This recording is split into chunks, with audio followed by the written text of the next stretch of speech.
Welcome to Pretty Brooke Presents. I'm Leslie, Brooke's mom. And today, Pretty Brooke presents an interview with children's book author Patrice Karst. She has sold over 250,000 copies of The Invisible String. The Invisible String is a children's book that discusses the concept of all loved ones being connected by an invisible string, irrespective of whether they're together or not. It came about as a way of helping her own child cope with being away from her, and it blossomed from there.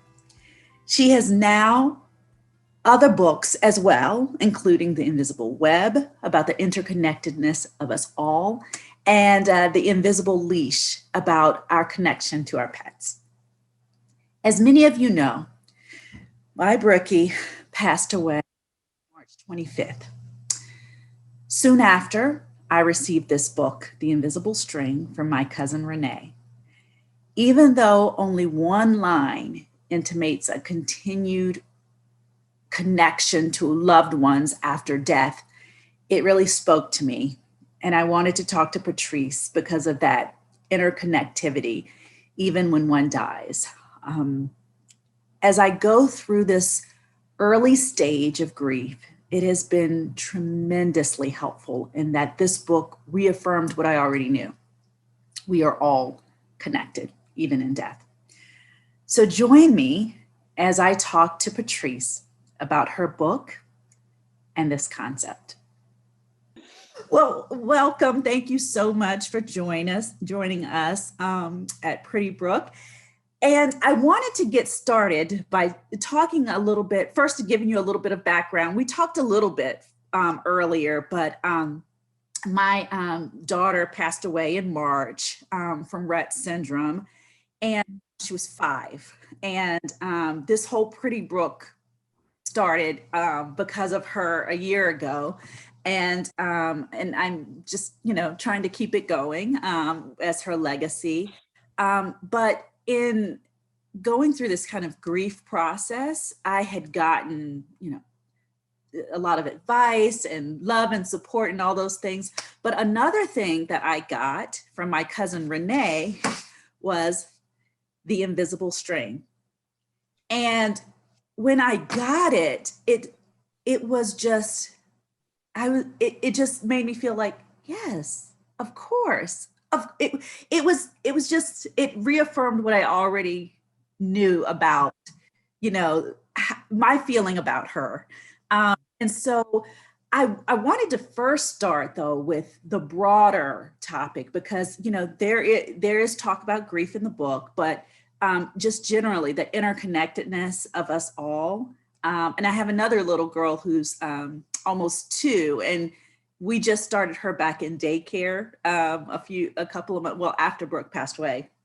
And so that part resonated with me as well about we're connected even when she's at daycare.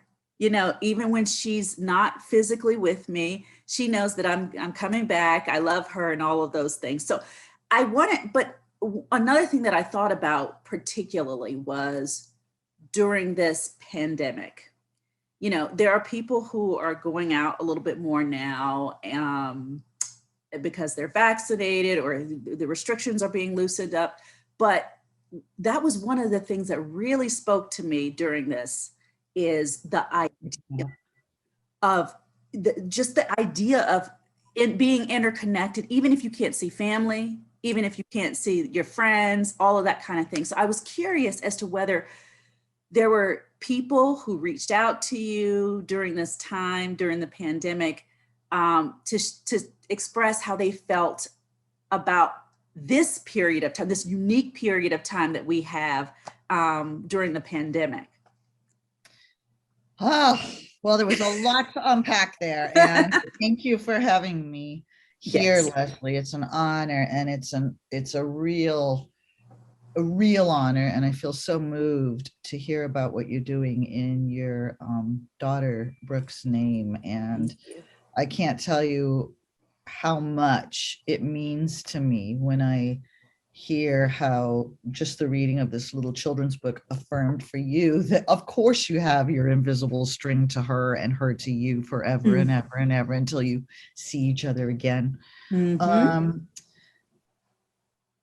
Wow, yes, the pandemic. I mean, the book, The Invisible String has been, just doing incredibly well for a very long time now. Because 20 years, right? 20 years? Yeah, it came out 20 years ago. Actually, it came out in 2000, so 21 years.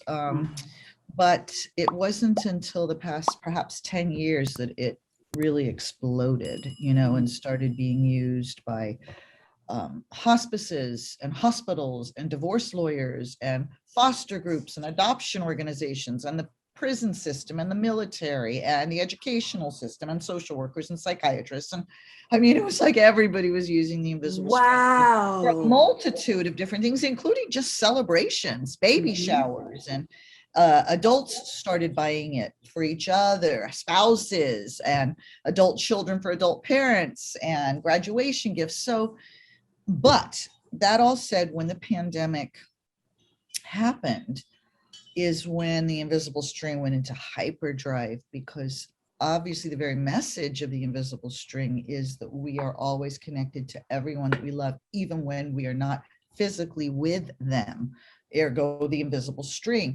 So when suddenly whole families couldn't see each other, children couldn't see their grandparents or aunts and uncles, or, you fill in the blank, right? I mean, couldn't go see their friends in school, couldn't see their teachers, couldn't see their neighbors.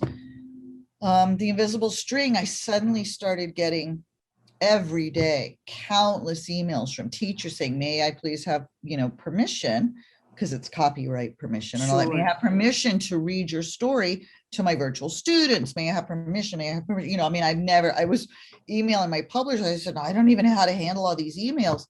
And of course we gave permission. And I think that it was like the perfect book for a very, very, very hard time. Interestingly, obviously someone gave you the book to help you in your grieving process. And, the first thing I want to just say about that is that when we're talking to anyone that's in the experience of grief, it almost feels like anything we say is going to sound trite or cliche or, just not very meaningful, really, because, I'm sorry for your loss and, whatever the cliche answers are. But I think that, and because I made a promise to myself, and I think partly it's why the book has done as well as it's done, because every single email I've ever gotten or letter I have responded to personally. And I think when people, especially when people in a process of any type of grief, to connect to someone is just so important personally. And so I get a lot of emails similar to yours. Not so much that people have then started amazing, projects like this, although a lot have, and that's something really incredible to see. But I deal with life and death on a daily basis. The letters I get, sure, I get letters from people going, oh, I got this at a baby shower, I loved it, but the letters that are the ones that I really have to take the time to respond to are the ones where people have suffered a loss. And all I know is that concept of being connected forever to those that we love, this love, of course, transcends time and space, which is why it can go into space and can go to heaven. It can go down to the bottom of the ocean and the top of the mountains, and across the globe. It's, it goes in all directions, right? And then my other children's book that came out recently is The Invisible Web, which is about, the whole world and how we're all connected by our invisible strings. But a long answer to your question is, I got a lot of people, a lot of teachers, and a lot of parents, and a lot of students reaching out to me during the pandemic and saying, thank you, because I don't feel so lonely now, realizing that I have invisible strings still to all the people that I love. Because you see, children, you know, the idea of love is a very abstract concept. It's abstract. It's lovely, but it's abstract. And I think the invisible string is a tangible explanation of a big concept. And yeah, so invisible strings are very strong right now for all of us. Yeah, and that's what I was thinking in terms of specifically with grief too. It was, you know, my daughter Blair is only, she's not quite 2 yet. So it's, you know, I'm not sure exactly what she knows and will remember. We still talk about Brooke and we show her pictures and say this is her big sister and all that kind of stuff. But that was one of the things that I was very much interested in. Like you said, is that tangible nature of it. It's something that it's like, you know what a string looks like. It's just, you know, invisible. So you're still connected to your sister, even though she's not here. You're still connected to your grandmother, even though she's in North Carolina during the pandemic. You know, that kind of thing. It really resonated with me. I was curious, just in general, for readers who are, I guess, struggling with grief. What would be your big takeaway or thing that you think that wish that you would want people to take away from the book, specifically, you know, for grief? Well, so it's a children's book, but it's so much more than a children's book. And when I write to people back, one of the things that inevitably comes up in the letter is that how grateful I am that they now know and realize that the invisible string isn't just a story, is that just because someone physically departs this particular earth plane, their essence, their energy, their being, their soul, their light, their energy, the core of who they are still exists. This is not to say that we don't suffer agony in the missing of the physical form. It's agony, physical form. But that being that we loved is every bit as much alive in their energy as they were when they were physically here. And we can connect to them. Invisible String is not a book about grief. Ironically, it's one page in the entire book where the children happen to say, hey, does my string go all the way to Uncle Brian in heaven? And mom says, yes. Yes. And that one page turning it into the #1 book for grief for children, for death and yes. And it's just so ironic. And an interesting aside is that when the book was first getting published, the publisher was very reticent to even touch death in the book, really didn't want to have that page in there, didn't want to talk about heaven. And I fought for it because to me, that was probably the most important piece, is to realize that this love that we have for each other goes beyond this earthly plane. And of course it goes to heaven. Of course it doesn't end with physical departure. And thank God I fought for it, because that one page, that one word, heaven, yes, the best-selling book for, you know, for grief, but it's used but for a million other things too. And it was, as you also mentioned earlier about the school, the page in the book where the mom's going to school, that was why I wrote the book, because when I was a single working mom, and Elijah would cry when I left to go to work, and it was horrible. And then one day I just told him about the invisible string. I said, just pull on the string. We're connected all day long. I'll feel, I'll tug back. And at the end of the day, we'll be together, but we're connected. And his separation anxiety was lifted. So that's when I knew I had something, that this concept was very comforting for children, and for adults too. I was about to say, and adults. And adults. But so how do you feel people can untangle those tangled strings, or how? It's the same thing it's love. It's just at the end of the day, take your when you're laying there in bed. Yeah. taking your deep breaths, and you're communicating to whoever it is you believe in, or if you don't believe in any, God Almighty, the universal energy, the source, the force, whatever you believe in. If not that, just your own soul. But at the end of the day, the great untangler of tangles is love.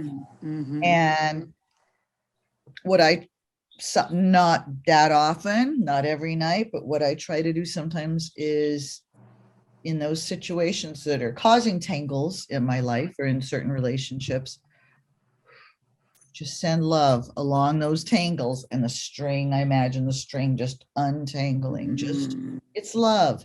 That at the end of the day, that's what I try to make happen, the message in all of my books. It's love. And that's what care, even, to the, whatever, like you said, whatever you call it, the heaven, the great beyond, whatever it's that whole thing of like, my love for Brooke doesn't stop just because she's not here on earth.